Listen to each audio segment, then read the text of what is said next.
Okay, I really want to report on this. It says Fetterman checks into hospital for treatment of clinical depression. A spokesman for the first-term senator from Pennsylvania who had a near-fatal stroke last year said his depression has grown severe in recent weeks as he has worked to adjust to life in the Senate. And I am not shaming Mr. Fetterman for having any kind of mental health problems, or no, I'm glad he's getting help. It's a lot of people like myself said he was not really fit, medically, he was not the best person for that role that he was hired on, as a member of Congress. It says Senator John Fetterman, Democrat of Pennsylvania, checked into Walter Reed National Military Medical Center on Wednesday to receive treatment for clinical depression.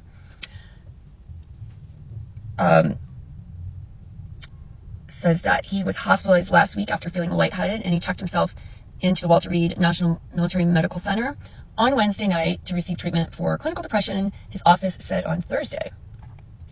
So people will ask me if I'm okay because I read, but when I do these videos, it's not that easy to be reading from green screen and talking, so what you're getting is what you're going to get here from me. It's just, I wanted to report on this because, not that I'm a reporter, but, mental health is near and dear to my heart. I have tons of compassion about it, and it's a big chunk of my life. It has been. So those struggles. And so not coming down on him. It's just, I don't understand why people cannot state the obvious anymore. And it says, John has experienced depression off and on throughout his life. It only became severe in recent weeks. Jentleson, his chief of staff, said in a statement, he said that after undergoing an evaluation on Monday by Dr. Brian P. Monahan, the attending physician in Congress, Mr. Fetterman followed the recommendation for inpatient care at Walter Reed. Glad that he's followed recommendations. Maybe Dr. Oz could have had that position. I don't know. I don't know all the ins and outs of both of their policies, but I was definitely believing that Dr. Oz was going to win, and he did not. I was really surprised by this one.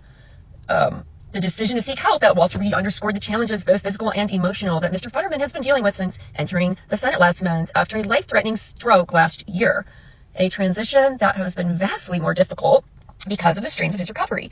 Seeking treatment could place Mr. Fetterman, who was dogged by questions about his mental health throughout his campaign, at the center of a national conversation about mental health struggles that has become more public and urgent since the pandemic began. I mean, that I would agree, and if he can put forth some positive changes, great. I feel like they're trying to spin this for him in a positive light, like he's going to be the anchorman of now, the mental health, but that's okay.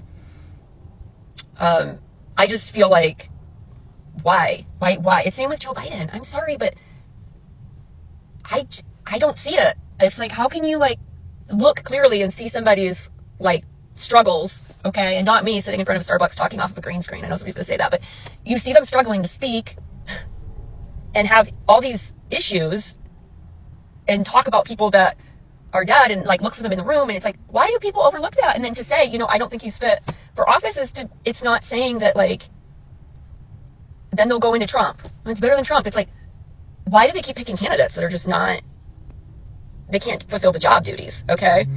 It says that is not a role he naturally would have sought himself. After what he's been through in the past year, there's probably no one who wanted to talk about his own health less than John, understandably so.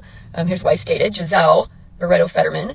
She said that in an email to supporters, it's not easy for anyone to be open about mental health challenges. But I am so proud of him for asking for help and taking steps to get the care he needs. Well, absolutely. Kudos to him for getting the help that he needs. I see a lot of people that don't, and they ignore the red flags. And so, yeah, I'm glad that he did that, because they're right. That's definitely not, this is kind of like the I told you so moment. And I'm not gloating in that. And it is commendable, that he's getting help and speaking up about it. I think people should be more transparent about mental health, and I'm very open about it. I love talking about it. I think so many people struggle with it, and the stigmatism is ridiculous. Anyway, she said that our family is in for some difficult days ahead, and we ask for your compassion and on the path to recovery, and added that she was sad and worried as any wife and mother would be. For now, aides said the primary focus is on his recovery. How Mr. Fetterman, 53, will seek to address a broader conversation about mental health will be up to him.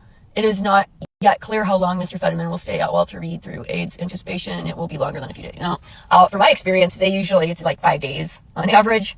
So I don't know. Who knows?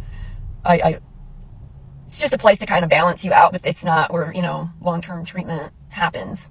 They try new meds and stuff, but a lot of those medications don't even really take effect for 6 weeks. They don't keep people in there for 6 weeks. So, I'm glad he's in a safe place, though. Since January, Mr. Fetterman has been trying to dig into his new job, attending caucus meetings and committee hearings, meeting with constituent groups, and attending high-profile events like President Biden's State of the Union address last week.